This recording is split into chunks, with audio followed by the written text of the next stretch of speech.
Fala galera, beleza? Bem-vindos a mais um Direto do Forno e hoje com assunto quente. Pra gente já começar o ano em grande atividade, vamos falar hoje de um tema super polêmico, mas também bem atual.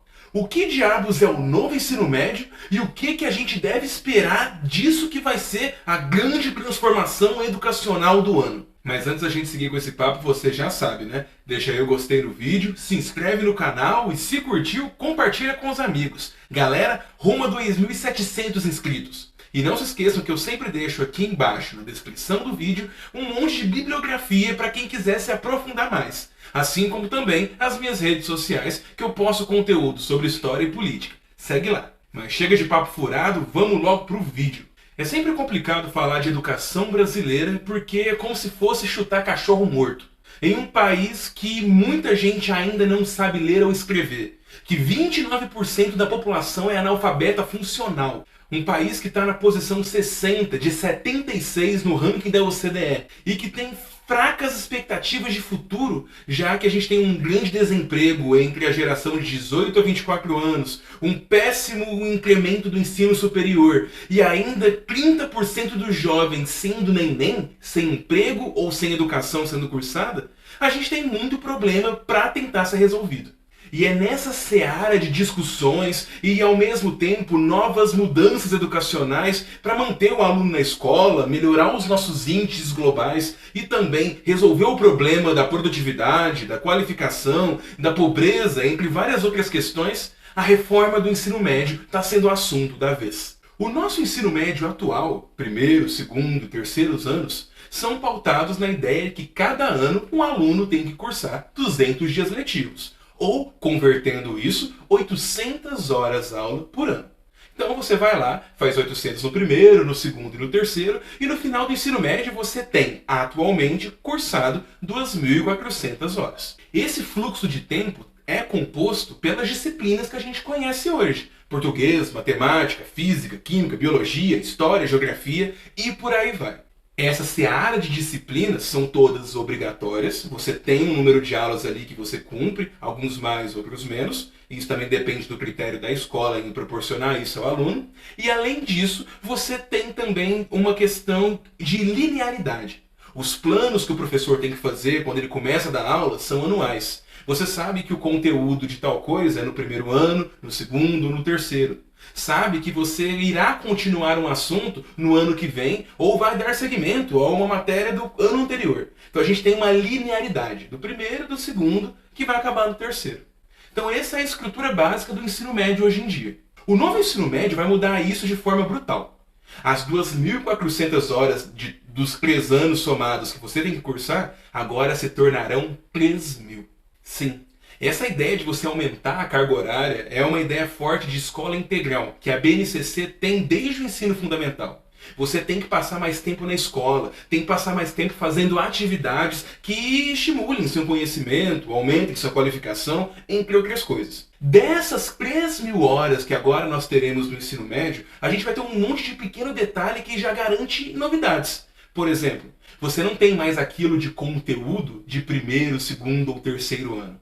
Na verdade, você não tem mais nem os conteúdos. As disciplinas, tirando inglês, português e matemática, não existem mais. Não são mais essas disciplinas de um professor de história, por exemplo. Agora, nós temos 4 grandes áreas do conhecimento, nas quais os conteúdos, de forma transversal, interdisciplinar, deverão ser transmitidos. Então essa é a nova grande novidade. A gente não tem mais aqueles conteúdos, tudo ali engavetadinho, como é atualmente. Agora a gente vai ter toda uma seara nova que vai juntar essas disciplinas. Essas disciplinas, as grandes áreas que eu estou falando aqui, não vão ocupar essas novas 3.000 horas aulas que deveriam ser agora o novo ensino médio. Na verdade, essa obrigatoriedade de você ter matérias dessas 4 grandes áreas, que eu tenho que falar quais são, as ciências humanas, as da natureza, as das linguagens e a matemática, agora a gente vai ter a obrigatoriedade desses conhecimentos por 1.800 horas, apenas 60%. Esse 60% então de carga horária é o que a gente chama de conteúdo BNCC básico. E isso é obrigatório. Então todo mundo tem sim que ter certos componentes ali das matérias. A gente tem inclusive outros projetos de lei e outros planos diretores do Ministério da Educação que exigem o ensinamento de alguns conteúdos do Brasil inteiro. Então não é simplesmente que alguns conteúdos irão sumir, embora é importante a gente ficar sempre com atenção nisso. Os 40% restantes dessa carga horária, 1.200 horas, para totalizar os 3.000 somando com os 1.800, são os chamados itinerários formativos. São disciplinas eletivas, ou seja, o aluno escolhe, e que estão sendo ofertadas dentro de 5 grandes áreas do conhecimento. As 4 que eu já falei, linguagens, natureza, humanas, matemática, e agora com o acréscimo do ensino tecnológico.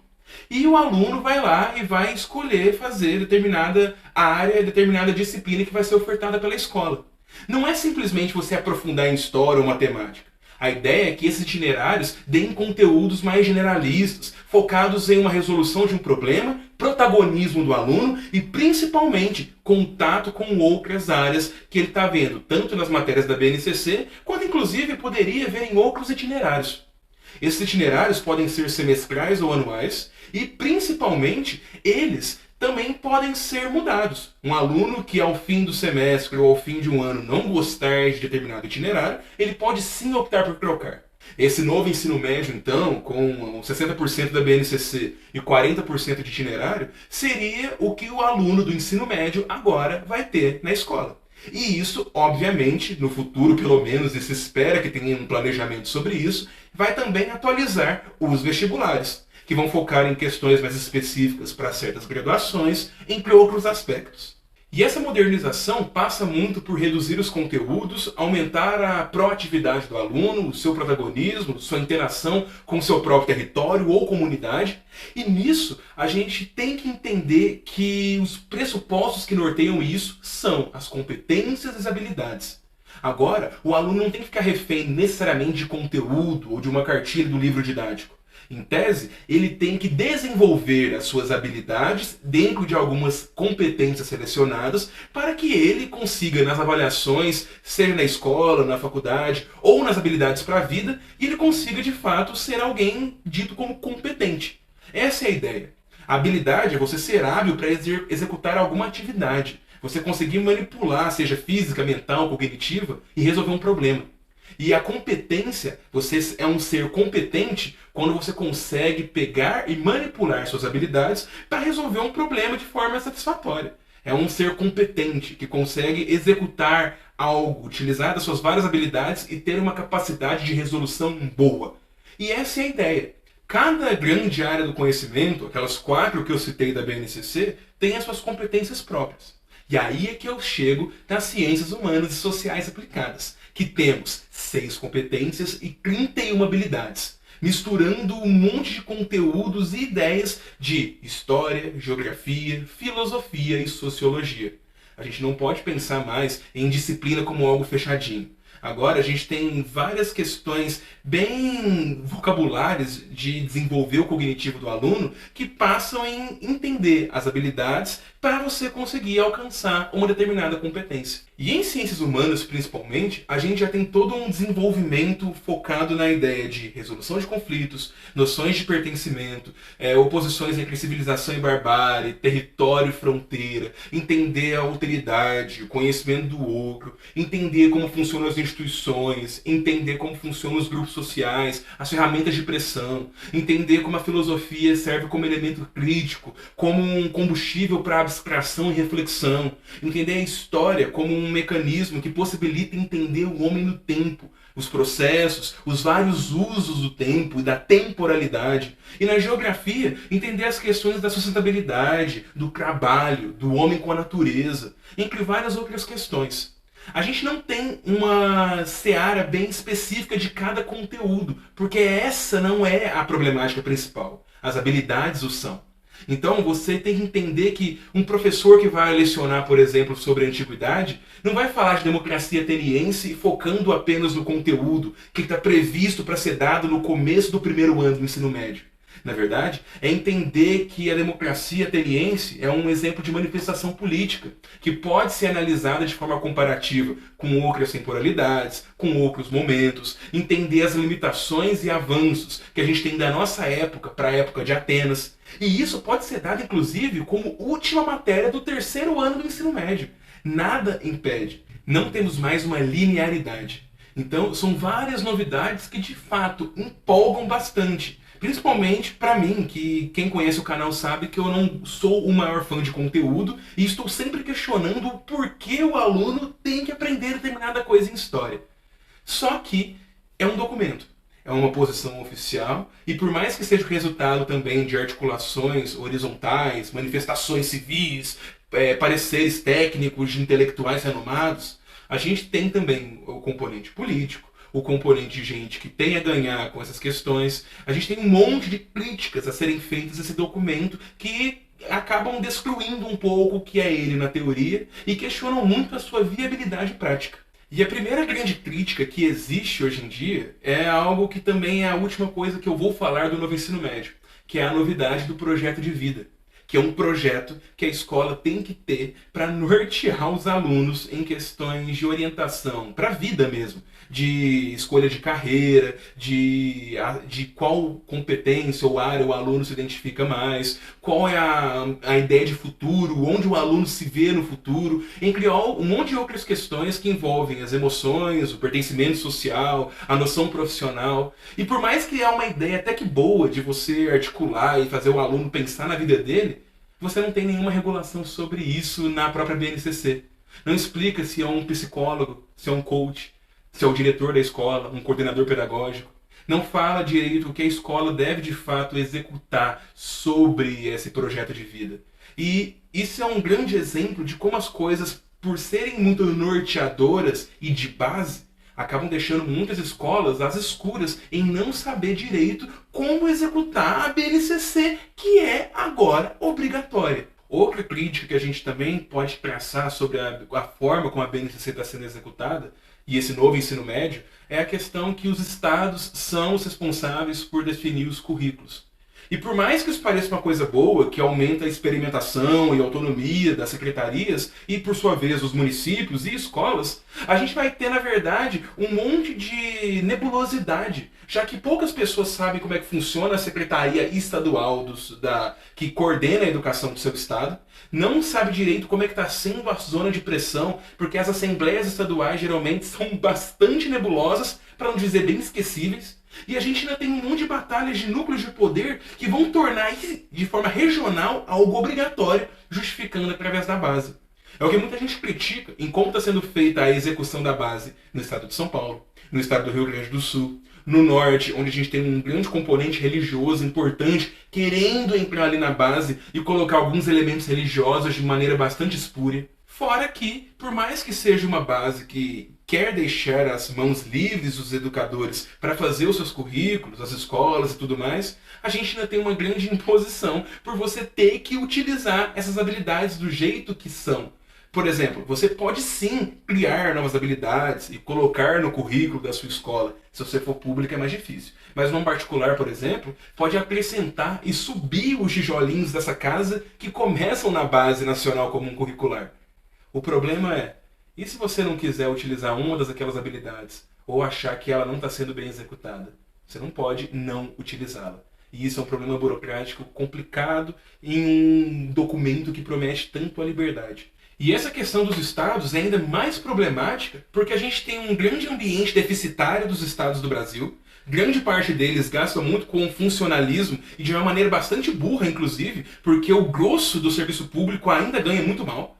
E a gente ainda tem que pensar que a execução disso, a estrutura que é mantida no Estado principalmente, e agora focando na rede pública, é bem complicada para executar esse tanto de melhorias que o novo ensino médio promete.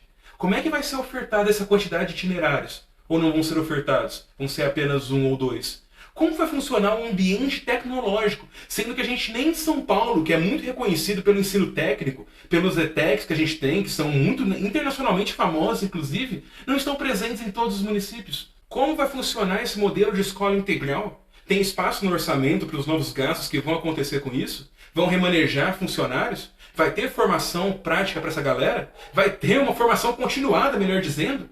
E a área digital que está sendo tão importante aqui, nas grandes possibilidades? A gente tem um grande corpo docente que é muito abandonado. Como é que os estados vão se manifestar em relação a isso?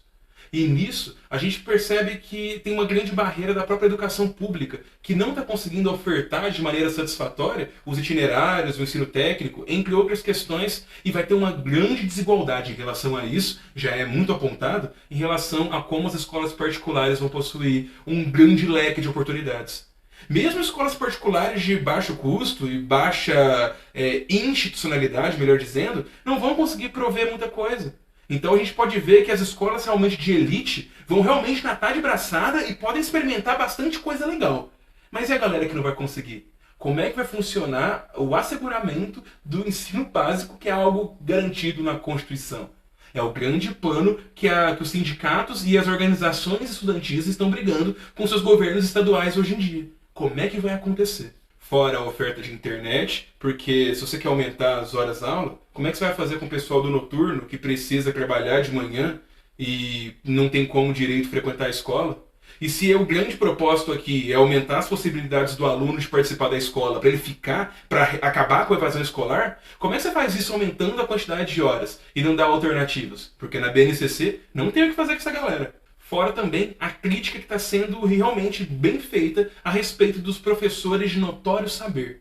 Que agora não precisam ter uma formação específica sobre isso, nem no ensino técnico, nem no projeto de vida. Você pode colocar uma pessoa ali que não propriamente fez uma faculdade, e claro, a gente pode argumentar da qualidade de muitos centros universitários que fornecem acadêmicos, ou melhor dizendo, profissionais, para a educação. A gente sabe tanto que o diploma de licenciatura é um mercado barato no Brasil e que isso tem consequências. Mas o ponto é que você não pode resolver isso, em vez de melhorar a questão docente no Brasil, de formação e tudo mais, colocando alguém de notório saber. Como é que vai funcionar isso? Ainda mais que o Estado, em questões orçamentárias, pode muito bem colocar qualquer um ali para suprir, gastar menos e simplesmente fazer o barco correr. Como vai funcionar isso?